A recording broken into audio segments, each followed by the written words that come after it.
भाजलेल्या खोवामध्ये भाजलेला रवा, बारीक केलेली साखर, बारीक केलेली इलायची आणि बारीक केलेले बदाम ॲड केलेले आहेत. याचे मिश्रण तयार केले आहे खोव्याचे. 2 वाटी मैदा, 1 वाटी रवा, गरम केलेले तेल, स्वादानुसार मीठ आणि त्याची उंडी तयार करून ठेवावीत. सर्वप्रथम एक लोई घ्यायची. लोईला बेलून घ्यायचं. त्यात मिश्रण ॲड करावे. पातीला चांगल्याने फोल्ड करून त्याची पॅकिंग करून घ्यावीत. चांगल्याने प्रेस केल्याने ती तेलात फुटत नाही. तिला साईडने असे फोल्ड करायचे.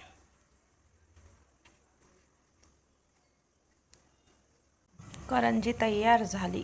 तेलात तळून घ्यायची. चांगल्याने प्रेस करून घ्यायची. गरम तेलात टाकावीत. त्याला चांगल्याने फ्राय करून घ्यायचे.